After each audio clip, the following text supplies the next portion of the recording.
Text: National Museum of Natural History. Smithsonian.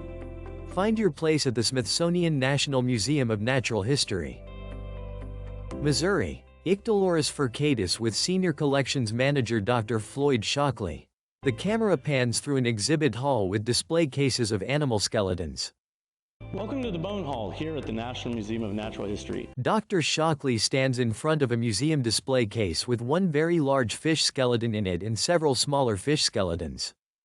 I'm Dr. Floyd Shockley, Senior Collections Manager for Entomology here at the museum.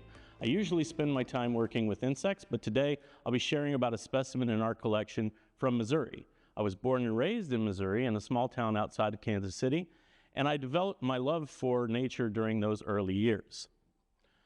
This is Ictalurus furcatus, commonly known as the blue catfish. A catfish lying on a white surface. A man holds a catfish. The fish lies on his forearm, with its mouth wide open. It's the largest species of catfish in North America and can grow up to 5 feet long and weigh over 100 pounds. Though the size of the fish might be impressive, the story of this specimen might also surprise you. In 1879, the Smithsonian Institution was led by Secretary Spencer F. Baird. A black and white picture of a man wearing a suit.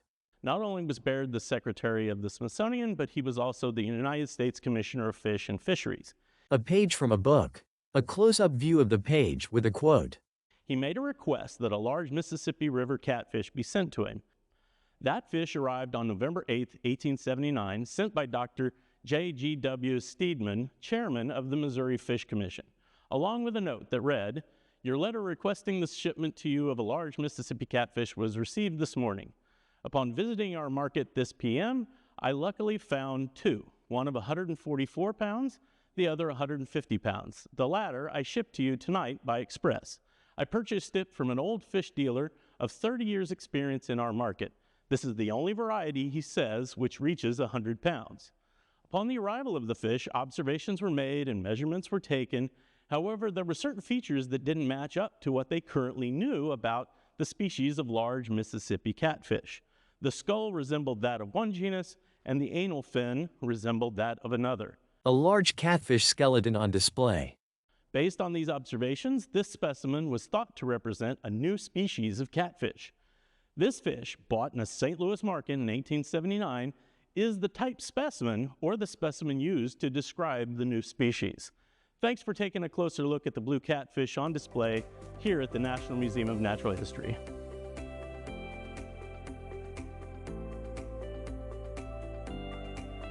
Text. Media credits. Music by Audio Coffee. https://www.audiocoffee.net/youtube.com/@audiocoffeemusic. Smithsonian Institution. Close-up of catfish head. Photo by David J. Stang. Blue catfish on white background. USFWS Mountain Prairie, public domain via Wikimedia Commons. Blue catfish on black background. USFWS Mountain Prairie, public domain via Wikimedia Commons. Blue catfish with mouth open. NOAA, public domain via Wikimedia Commons. Baird portrait. Brady Handy collection at the Library of Congress, public domain via Wikimedia Commons. Text image with quote, Smithsonian Institution.